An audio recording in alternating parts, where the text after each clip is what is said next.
Dodge, Jeep, and Ram are completely screwed right now. Stellantis is destroying the company. The CEO, Carlos Tavares, knows nothing else but to cut costs and raise prices. It makes no sense. And now, Jeep Gladiators and Wranglers, there's a U.S. auto safety agency that's investigating 781,000 vehicles are possibly going to need new power steering pumps. Think about that, 780,000 Wranglers and Gladiators.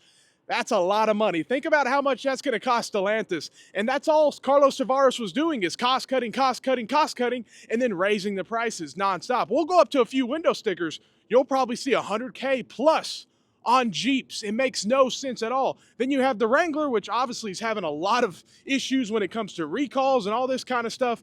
But then also the window sticker. People will keep buying them if you make them affordable. Let's walk up to one. Yeah, look at this. $67,000 for a Wrangler. What world are you living in? Who wants to buy a $70,000 Wrangler from Jeep? These are supposed to be 30, 40, you know? It makes no sense. And that's why they're losing so many customers and they're going over to different companies. And guess what? Dodge, Jeep, and Ram, they're becoming the recall king. They're doing worse than Ford when it comes to recalls. Then you have this. Look at this, $84,000.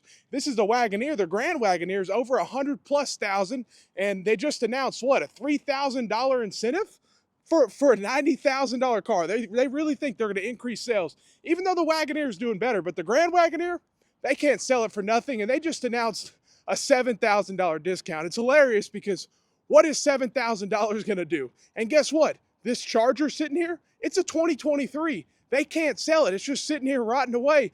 I don't know why. It makes me wonder. All these salespeople just sitting around. That's why these seats are out here. Trust me, it's rough. A lot of people are leaving. A lot of people are leaving sales. It's getting real rough.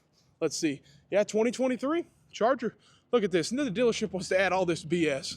Brings it to $59,000. But hey, that's a lot of money, and it's been the same vehicle for many years at the end of the day. So, hey, everything here is extremely expensive, and they add BS addendum stickers.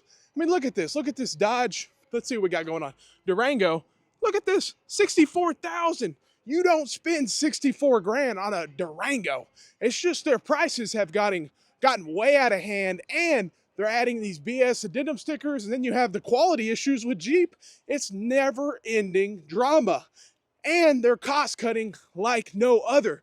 Cost-cutting, cost-cutting, cost-cutting, and now it's biting them. Think he cost-cut. He got cheaper pumps. He got cheaper power steering pumps, probably saved a few dollars per vehicle, but now it's biting him in his ass. Now they're going to think about how much it's going to cost them to replace 781,000 power steering pumps. Now it's not actually in place yet, but they're investigating it and they're actually catching fire.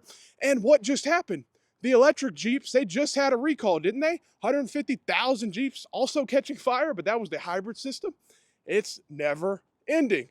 Now look at this. Look, oh, we can't even see the price, of course. Window stickers getting tore up. It's just, they probably won't even send them another Moroni sticker. They probably won't even order another Moroni sticker because, hey, it won't sell anyway, so what's the point? And then you have Dodge, who got rid of the V8 in their Ram. When you have other manufacturers like Chevy, like who else? Ford, still offering V8s in their full-size trucks, so of course they're going to lose sales. Ram sales are down around 20% this year. Of course they are. It makes complete sense. Well, GM's actually doing surprisingly good. So these dealerships are struggling big time. And Dodge, Jeep, and Ram, I don't think Stellantis is going to own these. They can't own it for much longer. They can't. They have to split it up. It's the only way. Go bankrupt or split up. That's the only way I see this happening. And then you have the stupidest cars of all, the Dodge Hornet. And here we go with the whole importing cars. Who knows what's going to happen? There's so much drama going on with that because of tariffs, this and that. I believe those compasses, are they made in Mexico? I'm not sure exactly, but these Hornets are unbelievably expensive and they're so bad. Like, they're the slowest selling vehicle. Look at that, $48,000 for a 2024 Hornet. $50,000 for this little bitty Dodge SUV. It makes no sense. Who would buy this? I don't know. Why did they make it? Makes absolutely no sense. Now, Compass is just a little bit, it seems a little bit bigger. Now, let's see what we got price-wise. Yeah, $30,000. Trying to see, does it say? I think these are made in Mexico, but I'm not sure exactly. But still, if it is, then hey, these probably won't be sold here much longer because apparently there's some big tariffs coming. So, yeah, at the end of the day, Dodge, Jeep, and Ram dealerships, they're screwed. This is a Group 1 automotive dealership. Their profit's down big. If third quarter 2024 profit was down big for Group 1, it was down big for AutoNation, all the big dealerships. And the worst performing dealerships out of their groups are always Dodge, Jeep, and Ram dealerships. These cars sit and sit and sit and cannot sell. Luckily, they have this, so hey, it'll protect you from the sun and the hail, but man, these things sit for a long time. And you have their used inventory over here, which this is where they're trying to make some money, and it's the only place where they can, because I'm telling you, this is a bad situation. These dealerships they're screwed. These Dodge, Jeep, and Ram dealerships. So they're trying to do something over here with these used inventory, but I noticed something else. A lot of these cars, they had a few over 150,000 miles sitting out here on retail. It's funny because before the pandemic, before 2020, you never had a car over 100K miles. You would never retail that. I never was at a dealership that did, and it was very rare for a actual franchise dealership to retail a car with so many miles, but they have no other option right now. They're trying to make money any way they can, because I'm telling you, Chrysler, Dodge, Jeep, and Ram, it's screwed. Either they're going to go bankrupt or they're going to split the company and sell they're going to have to sell something, because it can't keep going how it is. Carlos Tavares, all he does is cost cut, cost cut, cost cut, and then he raises prices.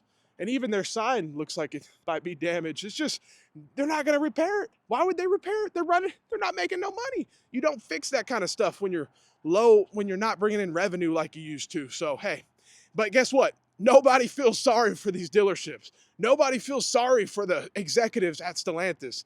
The employees that work at the factories and stuff, it's another thing. But at the end of the day, these executives and these greedy dealerships, no one feels sorry for you guys. You guys kind of got what you had coming. So, hey, let me know what you think. Have a great day and stay blessed.